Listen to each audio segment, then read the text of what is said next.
વડોદરાની સયાજી હોસ્પિટલ કે જ્યાં મચ્છરોના ઉપદ્રવને અટકાવવા માટે અસરકારક અને અનોખા પગલાં ભરવામાં આવી રહ્યા છે।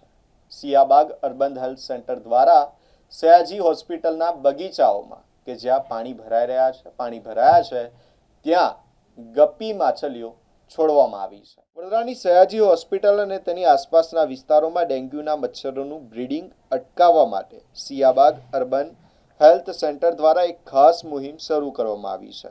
હોસ્પિટલના કેમ્પસમાં આવેલા બગીચા, પીએમ રૂમ પાસેના ફુવારા અને મંદિરના પરિસર જેવી જગ્યાઓમાં કે જ્યાં પાણી ભરાઈ રહે છે ત્યાં ગપ્પી માછલીઓ મૂકવામાં આવી છે। આ માછલીઓ મચ્છરના ઈંડા અને પોરાને ખાઈ જવાની ક્ષમતા ધરાવે છે, જેનાથી ડેન્ગ્યુના મચ્છરોનું ઉત્પાદન કુદરતી રીતે અટકી જશે। હાલ ચોમાસાની સિઝનમાં આ પદ્ધતિ ડેન્ગ્યુના વાયરસને ફેલાતો રોકવા માટે ખૂબ જ ઉપયોગી સાબિત થઈ રહી છે।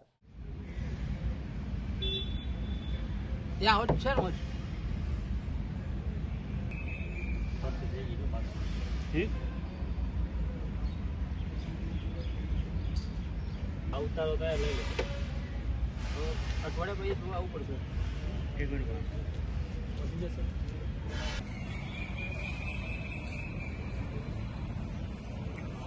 ડેન્ગ્યુ માટે બાયોલોજિકલ વેપન્સ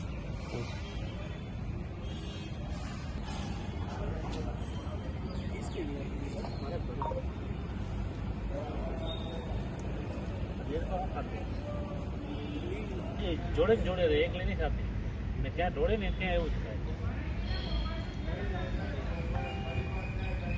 ઉપર જ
આજે ડેન્ગ્યુ માસ અંતર્ગત એસએચજીના બધા જ વિસ્તારોમાં જ્યાં ફુવારાઓ છે, જ્યાં પાણીનો નિકાલ થઈ શકે એમ નથી, જ્યાં બાંધકામ સાઇટ છે ત્યાં પણ પાણીનો નિકાલ નથી, ત્યાં ગપ્પી માછલીઓ મૂકવામાં આવી છે। ગપ્પી માછલીઓ મૂકવાનું કારણ એ છે કે ત્યાં બાકી તો આપણે દવા નાખી શકીએ, પણ પાણીનો કોઈ નિકાલ ન કરી શકતા હોય ત્યાં આપણે ગપ્પી માછલીઓ નાખી તો એડિસ ઇજિપ્ત જ્યારે મચ્છર ઈંડા મૂકે ત્યારે એનું પ્રજનન અટકાવી શકે છે। પ્લસ મચ્છર જ્યારે એક ગપ્પી માછલી છે ને 100 ઈંડા ખાઈ શકે છે, એટલે મચ્છર ઉડે એના પહેલાં જ ગપ્પી માછલી તેનો નાશ કરે છે અને ડેન્ગ્યુ અટકાવવા માટે ગપ્પી માછલીઓ બાયોલોજિકલ વેપન તરીકે ઉપયોગ કરી શકાય છે। અને ને આજે અમે એસએચજીમાં બધી જગ્યાએ માછલીઓ છોડવામાં આવી છે। કાલથી અમે બધી અમારા વિસ્તારની જ્યાં કન્સ્ટ્રક્શન સાઇટ છે ત્યાં સુધીને બધી જગ્યાએ ગપ્પી માછલીઓ મૂકવાના છીએ। મારું નામ વરસંગ રબારી, સિયાબાગ યુપીએસસી MPHW।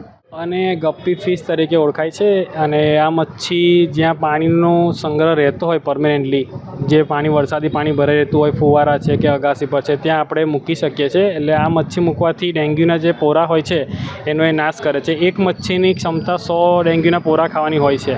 એટલે અમે એસએચજીના 300 આજે મૂક્યું છે, જે ફુવારા છે એ પરમેનન્ટ પાણી ત્યાં ભરાઈ રહે છે એને, તો એમાં આજે અમે ગપ્પી ફિશ મૂકવાનું આયોજન કર્યું હતું અને આવનાર દિવસમાં અમે જે પણ અમારા વિસ્તારમાં આવે છે ત્યાં પરમેનન્ટ પાણી જે ભરાઈ રહે છે, જેની સંભાવના છે વરસાદી સિઝનમાં, ત્યાં બધે અમે આ ગપ્પી ફિશ મૂકવાનું આયોજન કરી રહ્યા છીએ। આકાશ ખત્રી નામ છે મારું, સિયાબાગ અર્બન હેલ્થ સેન્ટરમાં જાઉં।